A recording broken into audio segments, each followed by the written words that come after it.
Welcome to the simpliHŌM podcast, where we educate, inspire, and entertain real estate entrepreneurs seeking a casual and practical podcast. We're here to simplify your life and business. You can find growth anywhere. And as long as you have an open mind and take those opportunities to learn, then you're going to grow from it.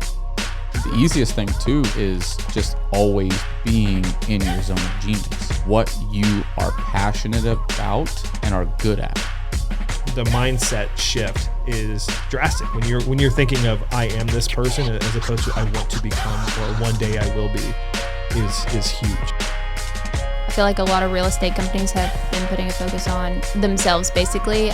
Recently, we've been putting it on the agents, and that's when our socials have been doing the best. It's become really personal, and we've gotten a lot more traction. What's up? What's up? Welcome back to the simpliHŌM podcast. I am your host today, Sean Miku, CEO and founder of simpliHŌM, and I'm joined by my friend Isam. Thank you for coming. Thank you for having me. I think we've kind of like dialogued about, hey, what if we did a podcast at some point in time? And just like good Southern people, we never actually put a date on that point in time. That's right.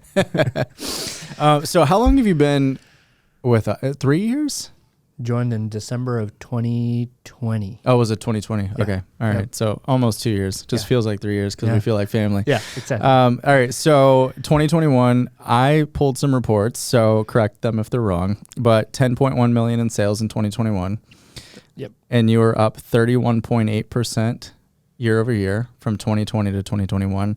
And then this year, according to the MLS, which I think you're going to correct me here in a moment, the MLS shows 5.3 million, but plus 3.47. Okay, fancy. So.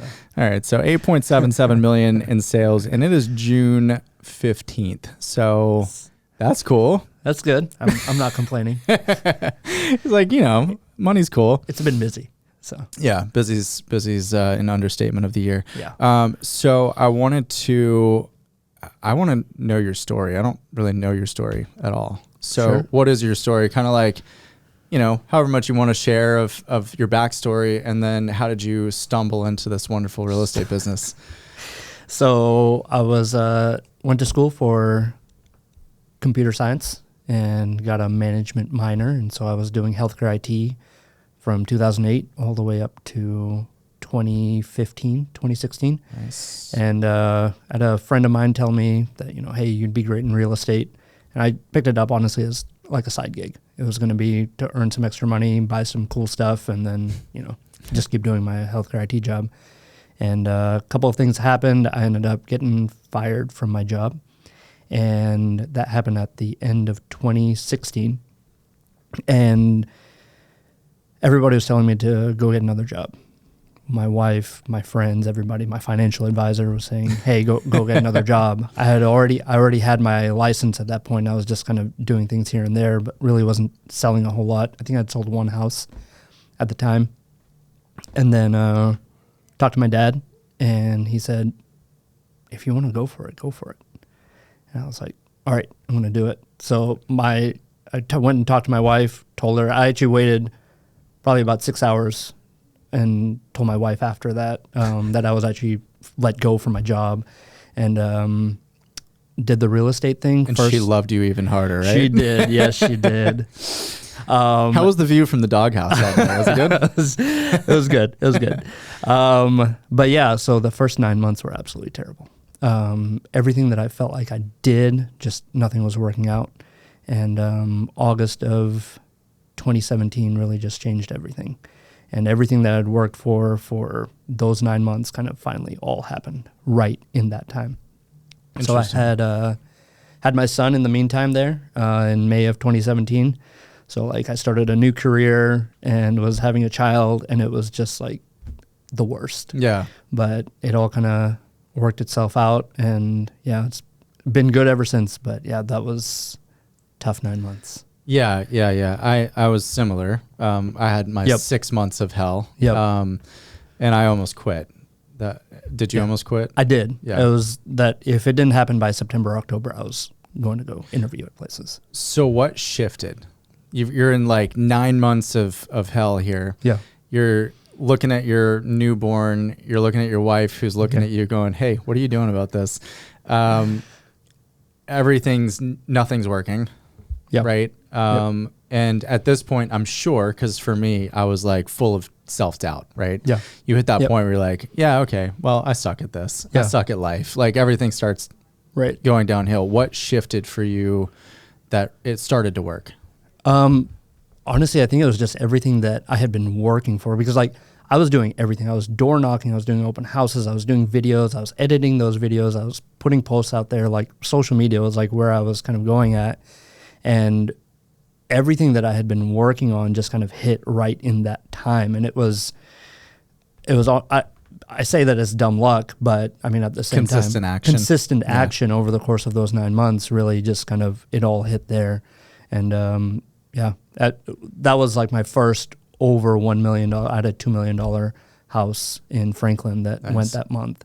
And that was kind of, then all of a sudden you weren't sleeping outside anymore. Yeah, right. Yeah, that's good. That's awesome. I've always enjoyed your videos. One of the more memorable videos in my mind was I was in Houston for a meeting, and it was like a Saturday morning, and you posted this like reel or story or something about when you wake up and forget that you have a showing. Oh my God. That was the worst. So funny story. Saturday morning, I was sitting around hanging out with the family, and I got this notification from showing time, and it said, hey, just a heads up for your showing at 10 o'clock. It's like 9:40, and it's for your showing at 10. The key is here. And I like looked at it, and I was like, showing at 10? Oh my God. I was like, I ran to the closet, got changed out the door, and thankfully I was 2 minutes late, but they were 5 minutes late. Yes. So they never knew anything. Until they watched your stories. Yeah, right, until they watched my social media stories. So 2017, do you remember what your volume was in 17? I want to say I was like 6, maybe 5.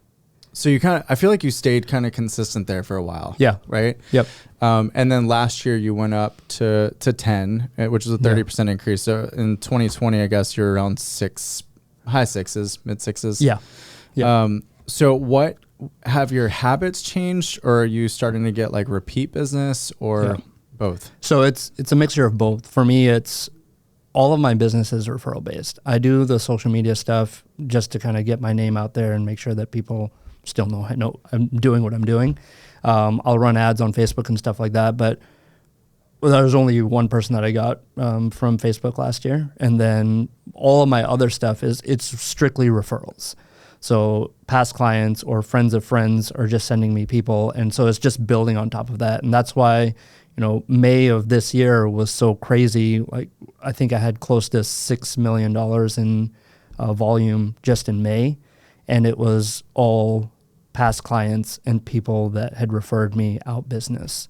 And I also do a lot of stuff in my neighborhood also. So we moved with intention to Murfreesboro and into that neighborhood. And I think I had 3 homes for sale on the same street right there in May. So yeah, that's awesome. And aren't you on the HOA, I think? So technically we don't have the control of the HOA because the builder still is there, but everybody refers to me as the mayor of South Haven, and they say that I'm the president of the community, which... Fair enough. There you go. So I even have like clients and friends who are neighbors of, and they're like, oh yeah, I know Isam. Yep. Clint, right? Yeah, Clint. Okay, so you've just been maintaining that consistent action, really, is what it boils down to. Yeah. Interesting. Yeah. So that is, I think, the hardest thing for agents to realize, like when they start, because everyone is so short-sighted, right? Yeah. Everyone's so focused on, I need business now, as opposed to I need to plant the flowers and water them forever, and then eventually I'll eat some fruit. Yeah. That was a big thing. I mean, when I first got started in real estate, it was like, hey, sell this house. Like, go and sell this house. And I was like, I'm not a salesman. I don't know what to do. Yeah. And really what it turned in for me was like just being a trusted advisor for people. It's like, hey, this is what could go wrong with this, or this property is in this location. Like, here are the things that you should look out for, or, whatever it was, just giving them honest advice on what it was that they were purchasing, because it's a big purchase. Right. Everybody's largest purchase they ever make, typically, unless you're buying yachts and things like that. But I mean, I don't. That's not my clientele. So Not yet, sir. not yet. But yeah, so it was just, giving them honest feedback on what it was, and it just kind of built upon itself at that point. So yeah, it was always sell a house, but it just really turned into just being a trusted advisor. Just build relationships, right? Exactly. So at what point did you get out of the peaks and valleys? So I would say probably about 2019. Okay. End of 2019 was kind of where it was everything stabilized into like, I have a business. Yeah. Okay. Yep. And that was all from the same massive actions that you were taking, open houses, online, social media, Facebook ads. So I kind of stopped doing the open houses and the door knocking stuff because my business was, and I feel bad saying this, but it was consistent enough to where I didn't have to do that stuff, right? But I'll forgive you. If you're a new agent, stop listening. I'm just kidding. But it was a matter of like what I was seeing was actually working. Yeah. Because the door knocking stuff, like at no point within the 2.5 years that I did it, did somebody that I door knocked actually like do anything. So it was like I was seeing the things that were working, the things like my videos and telling people on social media or talking to like past clients and things like that, doing client events, those types of things where I actually connect with people. Mm-hmm. That's the type of stuff that was working. So I just kind of doubled down on that stuff and just kept on doing that. So that's what really kind of, to me, made my business go to the next level. Yeah. You mentioned client events. What kind of client events? So for my neighborhood stuff, I do everything from food trucks to movie nights to like grill outs at our neighborhood. Like every single person there knows me.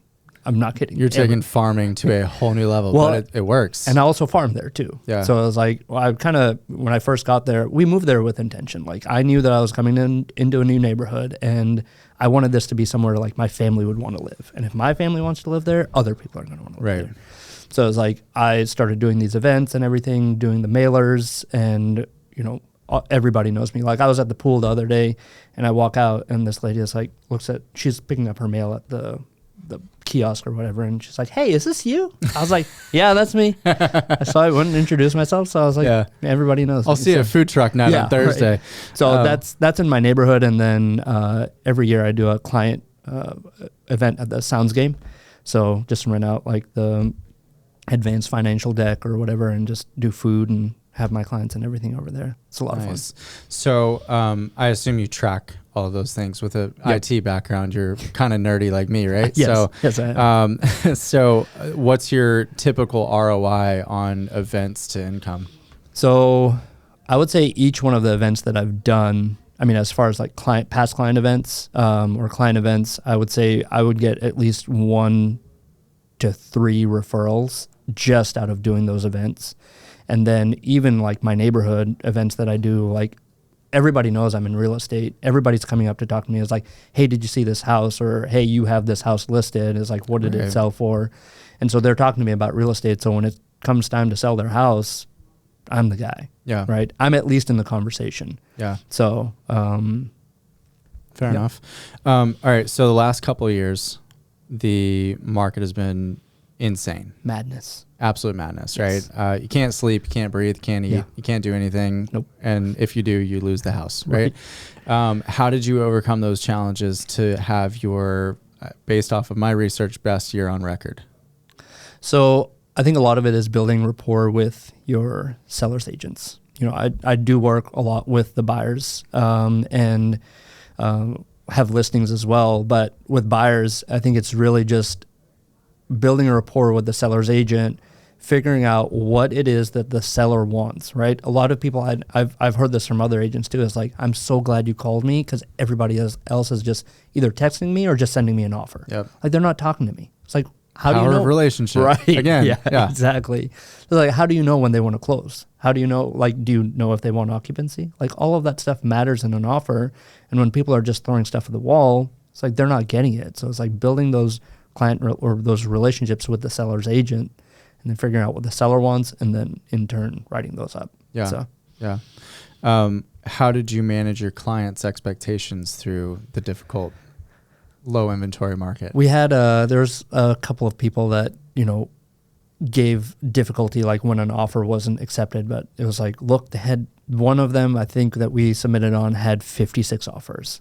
I was like, out 56? 56. It was in Murfreesboro. Yeah. Oof. That was tough. Yeah. That stings. And we were number 7 though. I mean, I guess that's We're placed in the top 10. Yeah, right? We're close.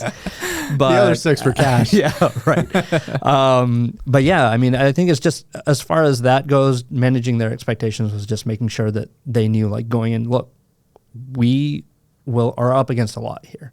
So just whenever you put in your offer, make sure it's the highest that you are willing to go. And it's never my money, right? So it's like, you always tell people, it's like, what is the most that you would spend? What's the most appraisal gap you do? What's the most occupancy you do? Going through all of that stuff, managing their expectations, and then going from there. So Yeah.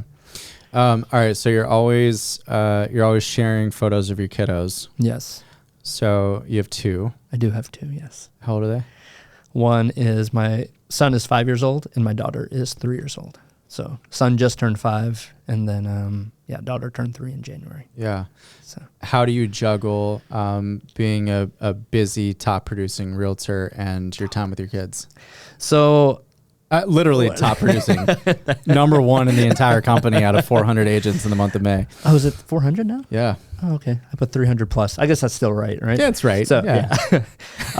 You undercut yourself a little bit and me, but it's okay. I'm just Sorry, apologies. I'm kidding.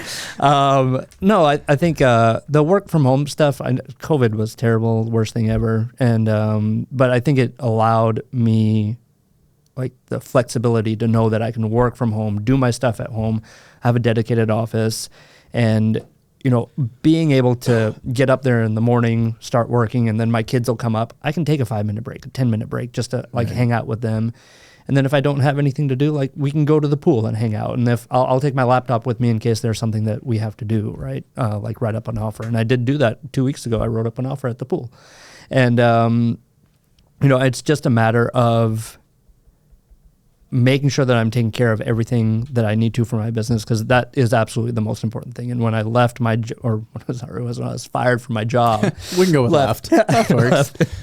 left forcefully. But no, I mean, I told my wife, I was like, look, this is going to be a full-time thing. Like, people are going to call me at 8:00 at night, and I'm going to have to answer. These are the largest purchases that people make in their lives. And it's just like, I have to be able to be there to help them. And we understood that. And, you know, I've left the dinner table a couple of times to write up an offer or to take a phone call, but she understands it. Yeah. And maybe the kids don't understand it right now, but I feel like they will later. Yeah. But it's never, I don't think that I've ever had something come up where it's like, no, kids, I can't spend time with you. I need to do this. I don't feel like that they've ever felt like that I'm not spending enough time with them. Yeah. So. Yeah. Which is important. It's a challenge. I mean, I remember I did sell real estate still last year, sort of. It was just like, if some random like past client called me up and they were like, I only want to work with you. I was like, all right, fine. Preferably just a listing, because I can well, I have so much going on, right? Yeah. Like, it's really hard. I've got one listing right now, and it's Clint, I saw that. Yeah. and it's his dad's. Okay. Gotcha. And I almost bought it. And so they were like, and then I kind of like, I'm not going. I have too much going on to focus on a major renovation project, like take it to the studs and hope for the best type of thing. But, you know, during my time, it was like 2016 to 2019 that I was still like actively selling. Yeah. And, you know, my kids were younger. And one of my bigger, I guess, regrets over the last 6 years has been how much time I had to take away from my kids in order to build what I've built so far. And so I've tried to like make up for it now, you know, it's like, all right, like we're at a point now where like we have enough staff that runs everything and so on, that I can spend more time and focus on them. But I also never faced a market like 2020 and 2021. For some reason, just now I thought we were still in 2021. I was like, wait, is it 2020? 2022 is like almost halfway over. How in the hell did that happen? Anyway, so with that, like there were new challenges that agents were facing. Right. And honestly, there were like more stresses that agents were facing. Yep. And so I'm running into all these new agents now who have been agents for a year or two, right? And the only thing they've ever known was the hell of 21 and 20. Yeah. And so they're like freaking out if a house is on the market for 3 days. And I'm like, guys, like, you don't understand. Like, the best market ever was like 2016 to 19, really, like pre-COVID. Yeah. And even 19 had a couple rocky moments, but let's go 16 to 18. And it's like, I would call up Isam, he has a listing, and it would be on the market for 35 or 40 days. Yeah. And I'd be like, hey, bro, you got any offers? No, nothing. All right, cool. I'm going to go look at it later today. Yeah. All right. All right. Yep. Yeah, they're thinking about it. I'll let you know tomorrow. And then you'd write up the offer and you'd send it and you'd get closing costs and you get like discounts off the home purchase warranties. price. Home warranties. You get everything. Basically anything you asked for at that point in time. And it was a balanced market. And I'm like, if that's what you're fearing, y'all are missing out because like it's going to be great here soon. Yep. But with all of that to say, two things here. One, did you feel a different stress on juggling family life balance during the craziness of the last 2 years of market? Honestly, I feel like it was a little bit better. Was it? I'm not going to lie. Okay. So like I was simpliHŌM. I know. Sorry. I apologize. Hey, we all have we all baggage. make mistakes, right? Yeah, we all have baggage. But the good news is you found your way home. Right. I mean, it was a lot of commuting to the office, doing things that to me I didn't feel like were a good use of my time, but I still did them because they brokerage required them and things to do. So with simpliHŌM, I've been able to spend more time at home. Like you guys do everything virtual. Like I'll go into the office every now and then when I need to, but the work from home thing has been amazing. So, you know, not spending 30 minutes each way, you know, driving to and from Franklin or Brentwood, wherever the office was or the meeting was, that's freed up a lot of my time. So got a home gym now, so I do everything there. So it's like, yeah, I mean, I spend more time with my kids now than I did even when I worked at my full-time job and then first few years of real estate. Fair enough. That's awesome. Yeah. I'm going to hold the second part of that question for later because it's going to go down a rabbit hole of things. But you get to spend more time at home now. By the way, I did not pay him for that endorsement. Thank you. Thank you for it though. Because like that's been my whole goal. Like I want to give agents their time back, and I want to give you more of your money, and I want to take all of these different stresses off of you so you can do things like that. But I want to ask what is, and not just like a surface, like, because it's could be perceived as a surface question, but like a deeper version of what's the why for you? For me, I want to build something for like my children and their children and their children. So when I first got into this, it was like I told you, it was just to buy cool stuff and, you know, have a boat, have a, you know, SUV that's lifted and all of this stuff. But what it turned into is like, as I got into this is I saw people that were struggling that were in $2 million houses and people that were struggling that were in, you know, $50,000 houses. Those existed back in 2016. Yeah. So I saw that, and I think we made a move from Nolensville to Murfreesboro, and we sold our $500,000 house and we bought a house that was almost $200,000 less just so we could get out of debt quicker and start buying investment properties. So right now I have 3, working on a 4th and working on a 5th. Okay. And for me, it's building up that legacy. I think my why is to make sure that my children, whatever they choose to do, will always have income coming in where they don't have to worry about it. Like my grandfather, when he lived in Bangladesh, he was a civil engineer, lived in the village, and he became one of the well-known civil engineers there, and they have properties everywhere. Like my mom gets a check from that, and it's more than enough to cover their bills. Wow. And so that type of stuff that was done by my grandfather, I was like, I want to build something like that. Yeah. Like, and so that's why it's like, that's my why. It's like, I want to build that up. And I told my dad, and they recently moved here. It's like, once I get to a certain dollar amount that I make per month, I'm done. Like, I don't have to do this. Yeah. And I want to spend time with my kids, and I want to travel, and I want to, do all those fun things. But it's like right now is work time. Yeah. So I'm young, time to work. Yeah. So legacy is your driver. Yep. And that certain number, I assume that number is derived as passive income from your investments that you hold. Yep. Is that the objective? Okay. Correct.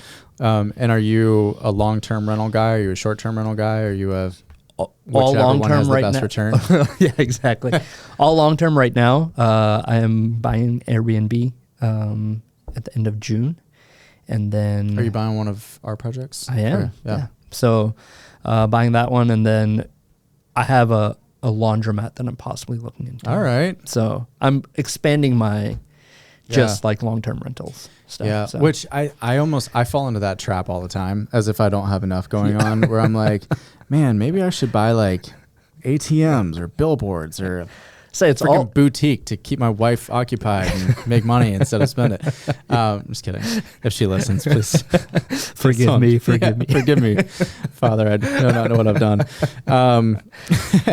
But it's challenging, and maybe like from the agent perspective, right? Like you're out here, you're grinding every day. You've got income coming in, and it's almost a little bit easier to not get sidetracked while also having side hustles, if that makes sense. Yeah.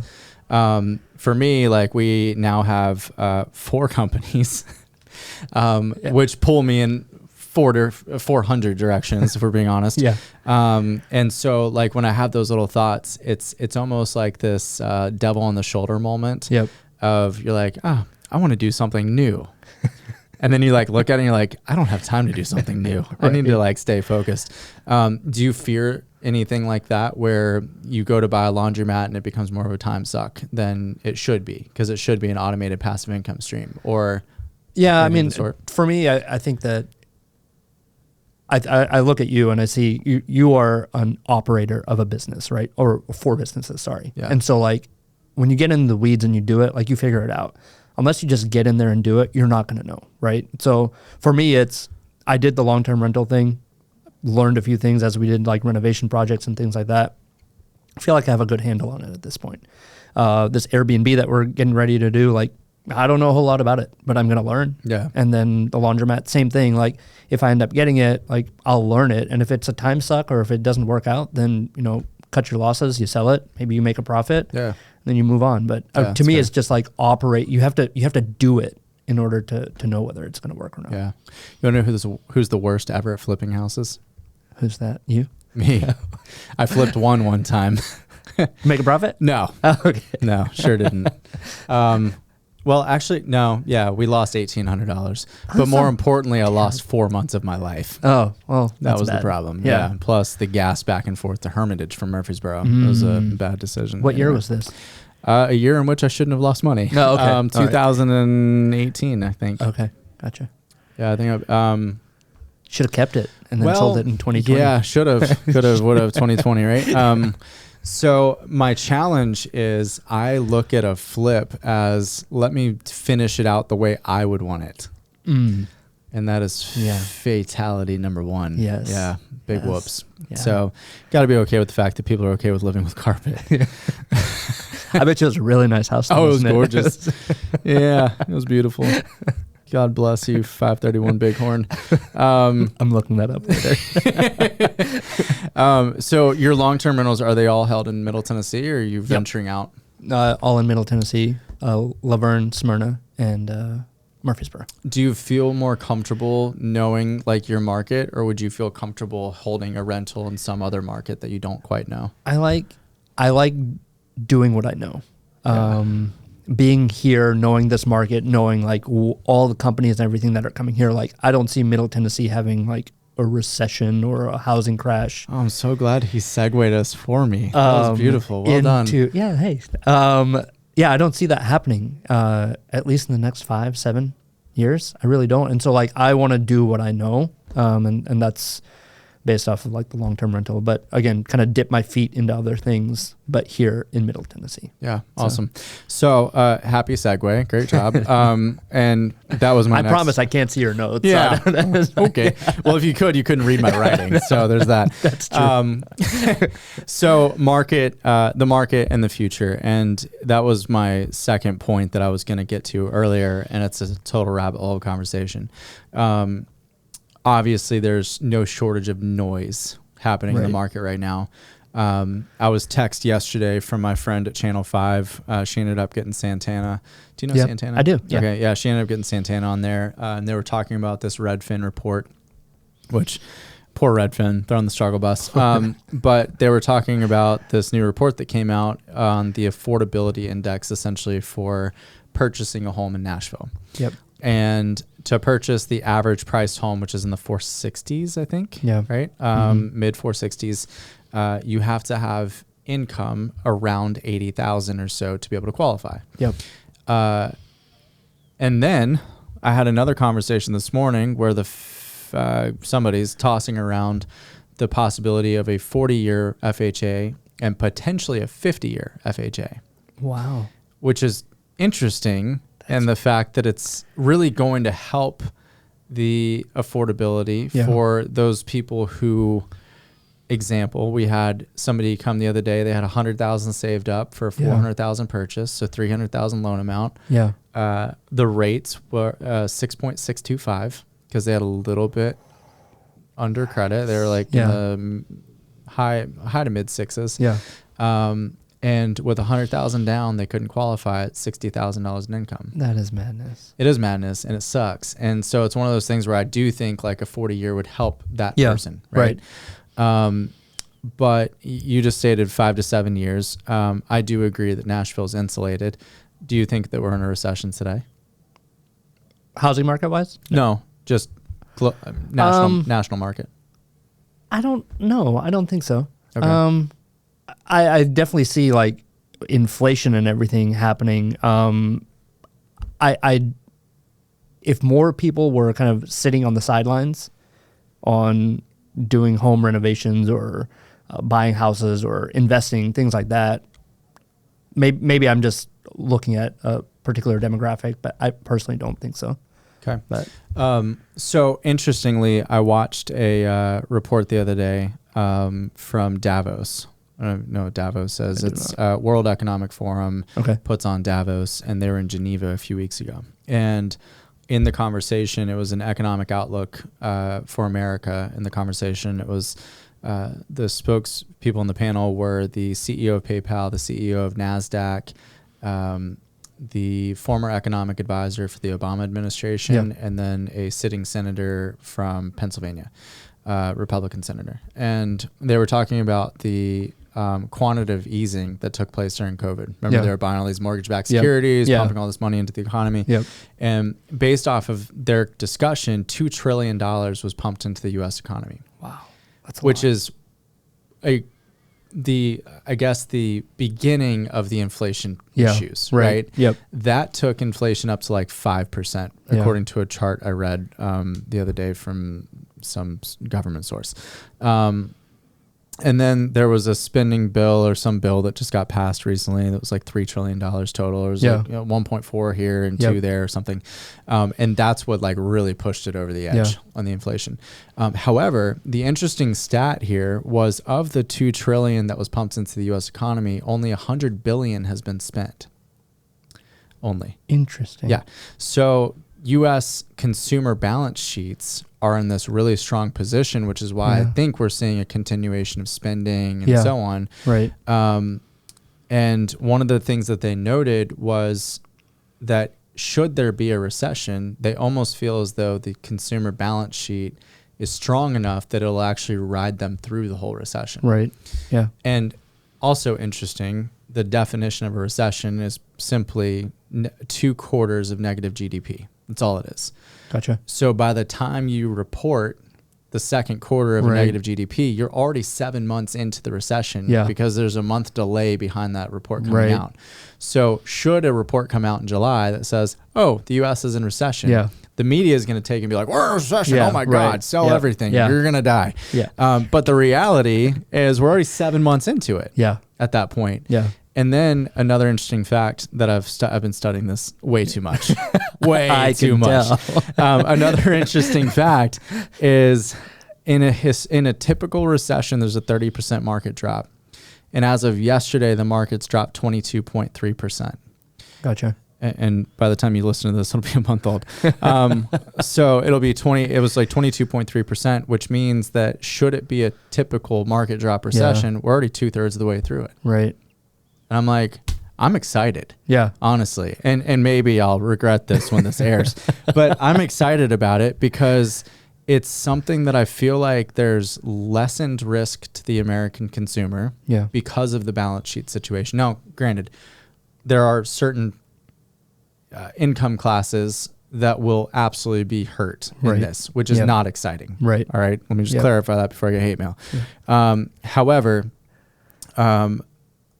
the real estate market has desperately needed this, Yeah. right? Like inventory was up 5.4% Yeah. month over month last month. Yep. So if this all continues, then we end up with inventory back to hopefully where it was in 2017, Normal. 18, Yeah, right. normal 4 or 5 Right. months ish. Yep. And hopefully we'll get some stabilization in prices because I don't think rates are going down. Do you Nope. think rates are going down? No. Okay. Not anytime soon. Yeah. So, yeah, I don't even know where I was going with that other than just like I've been studying and I'm just like, blit, here's all this information I've been reading about. It's good information. Thank you. Well, I think it's important though, if we're having conversations, and granted, we're not financial planners, we're not financial Right. advisors, we're not accountants, we're not any of these things, we're not Yeah. analysts. But it's a good thing to keep in mind of, I actually had a meeting this morning in which the guys, so we're opening a Columbia office. Okay. All right. Yep. And it's been, I just said kind of because it was like kind of a secret until I guess By the today. time this airs, right? Yeah. So we have a Columbia It'll office be there. now. Yeah. And not the country for anyone listening. It's for Columbia, Tennessee, which you've Yes. probably never heard of. And so they were saying that they have a lot of buyers that are sitting out right now Yeah. that are like, I'm going to wait for the market to cool off. Right. What advice are you giving to that buyer that says, I'm waiting for the market to cool off? So those are probably the same buyers that said in 2017 or 2018, it's like, I'm going to wait. And then they waited like 2 years and then 2020 happened and then they don't have a down payment for a house anymore. So, Yeah. As interest rates go up, I mean, it's only going to get more expensive. Like to me, you may sit on the sidelines for a little bit, but like I said, I don't see the prices going down. They may stabilize a little bit, but they're not going to go down. And so higher interest rates in a year, you might be paying $10, $20, $30, $40,000 more for a house. And your interest rate is just going to be higher. So if you're planning on sitting on the sideline, okay, but understand that you may be paying more. And if anything like 2020 or 2021 happens again, it's like that's it. You're Like, SOL. yeah. You can't buy anything. Do you believe that the hysteria or the clickbait or whatever you want to call it about recession, this negative, that negative, whatever, is leading to sellers feeling that we're at market peak and are starting to sell more? I know a lot of people that went to sell like within this last month and a half because they were like, I want to get the seller's market, but kind of almost out of it. It's still a seller's market in my opinion, but like you said, is like a home will sit for 15 days and you just have to manage those expectations. Yeah. But as far as the hysteria of thinking like this is the top of the market, I think that you might see it from a small group of people, but if they have an agent that is educating them properly on it, I don't think that they would have that in their mind. So Yeah. What do you think is the number one challenge facing your business today? Ooh, that's a good one. For me, honestly, time. I feel like I'm running ragged for like 19 hours a day. I just don't feel like I have enough time to do all of the things that I need to do. And that's including family and business and trying to do property management on my properties and all of that stuff. So for me, it's really time and just kind of that, I guess. Yeah.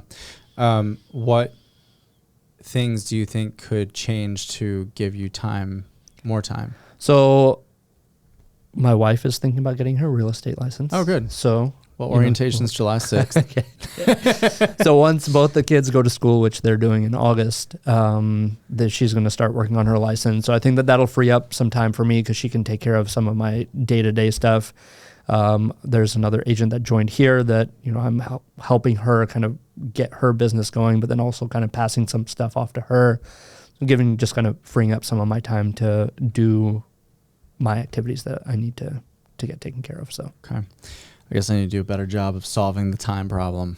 You've done a great job so far. So we do have a new tech piece that we're going to be rolling out. Is that the offer piece? The offer writing piece. Oh my gosh, and I'm so excited. I can't wait because I can't wait either. that's like takes 40. I don't know. It used to take me 40 minutes to write an offer, like with all the trailing documents. 40?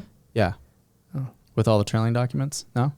30? Sure. No, that's good. Good job, Sean. He's like, it takes me 5.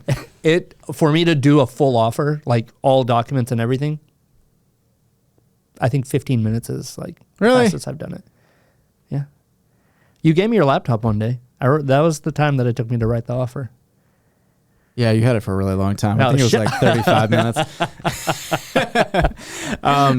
Yeah, well, I mean, so, okay, fair enough. But 15 minutes back is a lot of time. Yeah.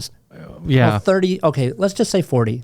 We'll cut. No, we'll cut I don't that. want to go. I don't want to go to 40. Then I mean, now I feel 25. like an idiot. He was an IT 25. guy though, so naturally he like speaks keyboard as a fluent like language.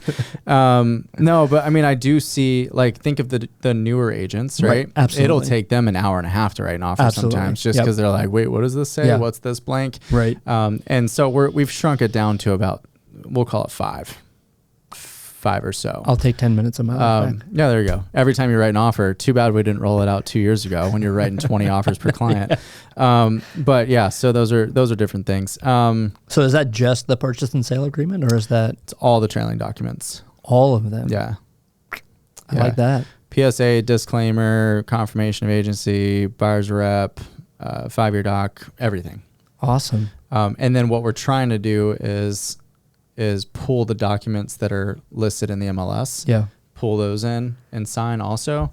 And then what'll happen is it'll instantly notify the client, they'll sign it, and then it'll go in and it'll automatically create the loop and upload it all in there for you. That's amazing. So, it's a time savings. Negligible for you perhaps, but No, for not. other people. Golly, I'm never pushing another product on here again. I'm just kidding. It takes me 25 minutes. I'll get 20 minutes back. Okay. I appreciate Quit it. lying to Thank me, you but so thank much. you. Yeah, okay. What are you most excited about in your business coming up? Honestly, growing it. I think, all my clients have turned into my friends. Most of them. There's the occasional one that hates me, exactly my right. house. But no, I mean, that's the biggest thing. I love building relationships with people and, getting to know them, getting to know like their families and things like that. I'm just looking forward to that, and then growing investments and things like that. And then honestly, having my kids in this stuff and, helping me manage these properties. Hamza's come with me to a couple of appointments. In fact, I think it was just recently that he went to one where he didn't sell the house, but like he went to 4 appointments with me. And well, before that last one, he was 3 out of 3. Like every single time he came, like the house was under contract. I was like, dude, you need to come with me more often. Yeah, right. So, but no, just kind of building the business and getting the family involved. It's awesome. I have always admired how you operate your business. You operate it just like a professional. Like you treat it like a business. Thank you. And so many people don't, right? Yeah. Like they're not willing to put in the time and effort necessary in order to do so. And so please keep doing that because you're a really good example in the market. I appreciate it. If you were given some advice to someone who's just getting started in this market, what would it be? Ooh, another good one. Stay consistent with what you're doing. Follow up with your clients. When I first got into the business, I was told that, hey, this job's pretty easy. You're just going to have to follow up with people, show some houses, and just make sure you communicate with people. And I was like, that's not it. But that is like 80% of it, right? It's like following up with people. When you're brand new, you don't know the market. You don't know like certain things, but that's why you have a group of 400 agents that can help you, right? And so leaning on them, and if any new agent has questions, like call me. Like I'm happy to help. And I think the biggest thing is just staying consistent and communicating with your clients with what's going on. If it's bad news, give them the bad news. If it's good news, give them the good news. But you can't be afraid of just telling them bad news when you don't get an offer. Don't send that in a text message. Like, make a phone call. Call them. Right. Yeah. Yep. So just stuff like Hear that. the tone. Hear the tone of my voice. I'm disappointed too. Yeah. We have to go look at 25 more houses. All right. Well, good stuff, man. Well, thank you so much for joining me today. Thank you. I appreciate it. Thank you for sharing your knowledge and being a badass example of what it is to be at simpliHŌM. I appreciate it. And I do want to say thank you very much for everything that you're doing. You know, I look back at my text messages before we came here, and anytime I had text you, like because iPhone, if you wait an hour, it'll give you like that timestamp. You've always responded to me within the hour. And that to me, like, you're a busy guy. Like, you have so much stuff that you're doing. And the fact that, I don't know whether it's just me, maybe I'll take it that I'm special, but, or maybe you do this with everybody, but like, I'm in awe as far as what you have built here and everything that you put into this. So I truly do thank you for everything that you've done here. So I appreciate that. Thank you. Well, cool. How can people find you online? Facebook, Instagram, TikTok. Oh, you're on TikTok. I am. Oh God, I'm TikTok stalking later. So I did have one kind of viral video. This was like before I was doing anything in real estate and TikTok. But I had like 500,000 views on it. And it was the one where you like, it plays that song and you pour the water in there and like it typically like overflows, but like my wife was right there. And yeah, that got 500,000 views. I was like, all right, well, this is kind of cool. TikTok famous. I didn't know. I need your autograph before you leave. Can you sign my iPad? I will. Yeah. So all the social medias. All the social medias. And what's the handle though? Isam Aziz. Isam Aziz. Yeah. All right. Fantastic. Easy enough. Yeah. Cool, man. Appreciate you. Thank you very much. We'll do this again sometime. And thank you guys for tuning in, listening. You can find us on YouTube, Spotify, all the places. Check us out. Hey guys, it's Swy. Thank you for joining us this week, and we really hope you got some useful information and we made your day a little bit better. If you're interested in joining the movement of realtors getting their time and life back, check us out at joinsimpliHome.com on the browser, at simpliHome on socials, or in the description. See you next week.